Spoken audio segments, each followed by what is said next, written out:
Mesdames, Messieurs, mes chers compatriotes,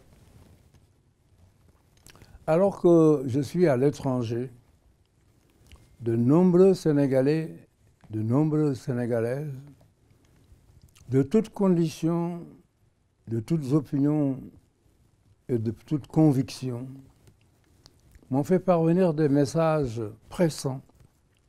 Ils me demandent de rentrer au pays pour l'aider à sortir de la crise profonde dans laquelle il est plongé aujourd'hui. Soyons clairs, Macky Sall a créé de graves dangers de déstabilisation du Sénégal dans la violence. Rappelez-vous ce qui s'est passé en Côte d'Ivoire avec plus de 3000 morts, au Burundi avec plus de 2000 morts, en Guinée avec 150 morts, au Togo avec entre 400 et 500 morts, au Kenya, au Nigeria et en RDC. S'imaginer que ce qui est arrivé ailleurs ne peut pas arriver au Sénégal possède d'une touchante naïveté. Je voudrais rappeler que le Sénégal est un peuple pacifique, mais il peut être violent, très violent. Cela, les présidents Senghor et Diouf le savaient, qui avaient adopté le principe du dialogue permanent avec l'opposition, de façon à trouver des solutions consensuelles avant l'explosion. Et rappelez-vous la rencontre historique qu'il a organisée entre le pouvoir et l'opposition.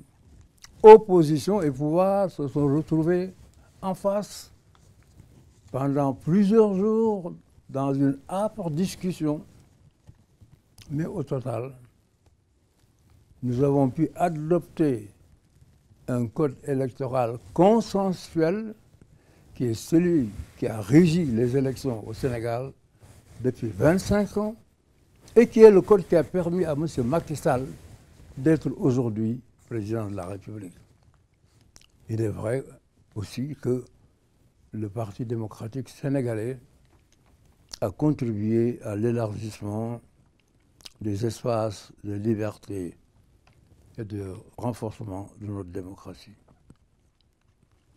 Ce combat pour les libertés et la démocratie, je l'ai mené avec l'opposition de l'époque et aussi avec la participation de leaders déterminés et engagés à l'image de Amath Dansokho, Abdoulaye Bathily, Landing Savané et certains autres.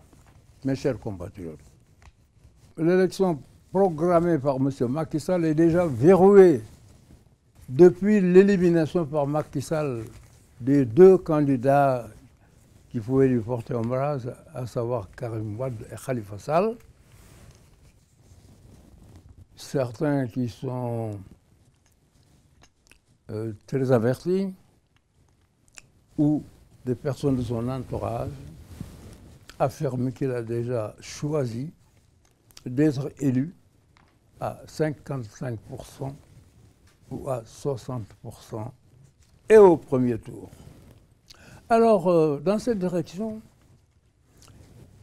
il élimine les deux candidats qui lui portaient ombrage, les deux candidats les plus sérieux qui auraient pu assurer l'alternance, c'est-à-dire le battre. Il les met en prison purement et simplement sous des prétextes fallacieux. Depuis 7 ans, le pouvoir est concentré entre les mains d'un petit nombre de personnes autour du candidat sortant. Les libertés sont bafouées, à commencer par la liberté de manifestation et la liberté de réunion. Macky Sall a pris le chemin contraire. Il gouvernait seul, avec ses parents et ses affidés, avec une gloutonnerie financière sans précédent dans l'histoire du Sénégal.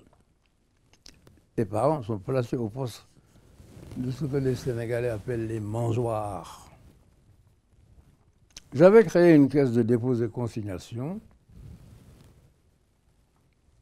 qui, au bout de quelques mois, avait réuni 56 milliards de francs CFA.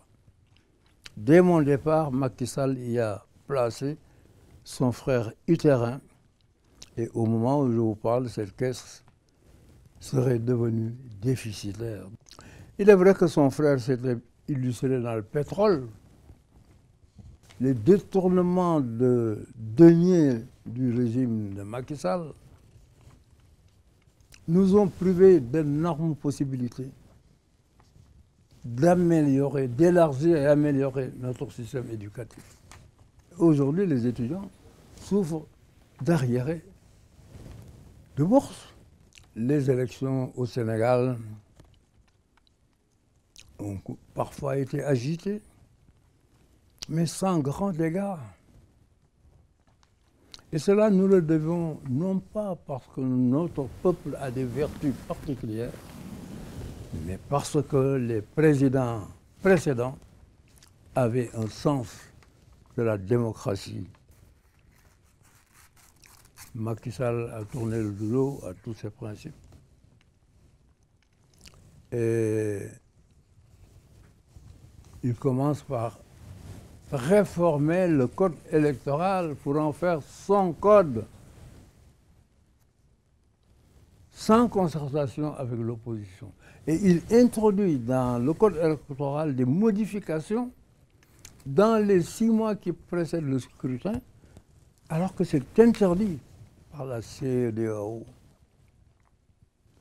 Macky Sall a remanié profondément la magistrature de façon à avoir des juges à sa dévotion, ce qu'on appelle chez nous les juges couchés, qui mettent en œuvre sans état d'âme une justice instrumentalisée et verrouillée. Il institue un système de parrainage pour éliminer les candidats et il l'a annoncé pour arriver seulement à 5 candidats qu'il choisit. D'après la loi Macky Sall, chaque candidat doit produire le parrainage de 0,8% à 1% des inscrits, c'est-à-dire en moyenne 66 840 parrains pour que sa candidature soit recevable. Un tel parrainage n'existe nulle part. Nous avons décidé de nous opposer à la tenue d'une élection qui est entièrement fabriquée dans le seul but de réélire le candidat sortant, en l'espèce, M. Macky Sall. M. Macky Sall a prouvé son mépris des règles élémentaires de la démocratie, son mépris du peuple sénégalais. Je le dis nettement. Cette élection dont les concurrents les plus dangereux ont été d'abord ignominieusement éliminés et d'autres, pour en arriver à 5 candidats, ne peut pas être appelée des élections et nous ne l'accepterons pas. Nos concitoyens doivent le proclamer haut et fort et manifester leur réprobation de cette élection qui n'est qu'un instrument de confiscation du pouvoir. Il est encore temps pour Macky Sall d'ouvrir les yeux et de discuter avec l'opposition pour une élection présidentielle soumise à des règles et pratiques qui ne rejettent pas le Sénégal au banc des nations, ce qui serait une honte pour notre pays. Alors c'est pourquoi mon parti a proposé à ses alliés de l'opposition, du front de l'opposition, la mise en place immédiate d'une commission nationale de transition démocratique pour revoir le code électoral et l'expurger de tous les ajouts de Macky Sall, remettre les cartes dont 1 500 000 sont retenues par le ministre de l'Intérieur pour empêcher surtout les jeunes de voter, pour préparer les textes de loi avant leur examen par l'Assemblée nationale. Macky Sall doit avoir le courage de prendre conscience de son aveuglement et surmonter son entêtement.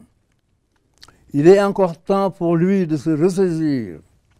S'il s'y refuse, il endossera devant notre peuple et devant l'histoire une écrasante responsabilité.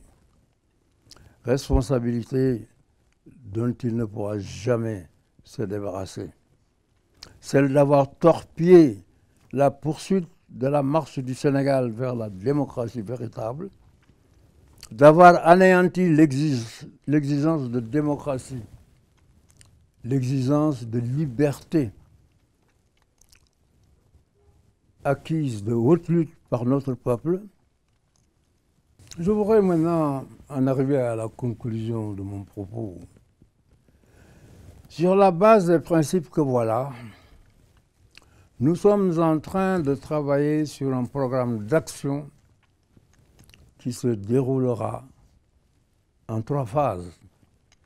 D'ici le 23 février, action dans la journée du 24 février, action au-delà du 24 février, c'est-à-dire la proclamation des résultats. Ce programme d'action sera discuté entre les partis du Front et les autres partis qui nous rejoindront. Je précise que son objectif, c'est de faire en sorte qu'il n'y ait pas de scrutin fondé sur de tels principes de violation des règles les plus élémentaires de la démocratie.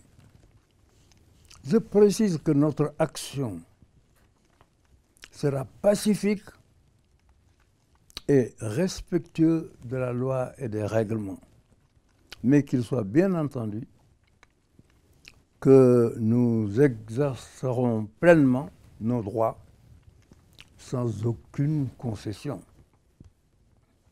Si Macky Sall prend des dispositions pour une élection normale, le Sénégal pourra s'offrir des élections et que le vainqueur gagne.